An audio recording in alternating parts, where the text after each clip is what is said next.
Hello and welcome back to We Go East. I'm Ashley. And my name's Theo. And today we're talking about 5 crazy Japanese laws. Okay, let's get started. Mandatory waistline measuring. In Japan, every employee between the ages of 45 and 74 has to have their waistline measured annually. That's quite big. The upper limit for this is around 90 centimetres or 35 inches, but the reason this is done is to help combat obesity and to make sure that you're healthy, apparently. If your waistline measures more than the limit, you will be required to speak to a doctor about your weight. And government offices and companies will be fined for having overweight employees. This was so shocking to us when we first arrived in Japan. The fact that it's actual law, government law. Can you imagine if it was like this in England? People would be up in arms, all over the papers, they would not have it. Next, no putting ice creams in post boxes. In 2006, a 42-year-old postal worker from Saitama was arrested for putting chocolate ice cream into post boxes. Why? Article 78 of the Japanese postal law protects all postal property by law, so obviously putting ice cream inside the post box is completely illegal. Falling foul of this law can land you with a 500,000 yen fine or up to 5 years in prison for putting stuff into post boxes. Now, this is not a unique case. Even this year in 2021, a British man, not me by the way, was arrested for putting empty bentos into a post box in Kamakura. 7 incidents were reported in Kamakura and 3 in the same box. He was caught because a policeman witnessed him doing it. I actually read this news article at the time of the incident, and the British man was saying that he wasn't aware it was a post box and thought instead that it was a rubbish bin. However, if anyone has ever seen a Japanese post box and an English post box, they look exactly the same. So I'm not sure how much this holds up. And apparently this guy has avoided going to prison in Japan for this by claiming ignorance. Yeah. But if you come to Japan, do not put your bentos in the letterbox. 5 years in jail, is it worth it? Because you're going down. Okay, moving on. Mandatory phone shutter sounds.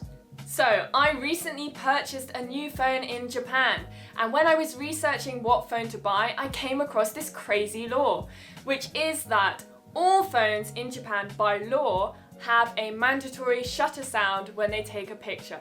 So that means when you take a picture, you have that awful sound. The reason for this is that when camera phones were first introduced to Japan in 2000, many people started taking sneaky upskirt photos of girls in train stations. And ever since then, the shutter sound has been mandatory and you cannot turn it off. Don't worry though, if you're a tourist and you come to Japan, this will not affect your phone, it only affects phones sold in Japan. But if you do buy a phone in Japan, you're gonna have the shutter sound like I do. Moving on. No drinking and cycling. No boozing and cruising. No whining and riding. No beering and steering.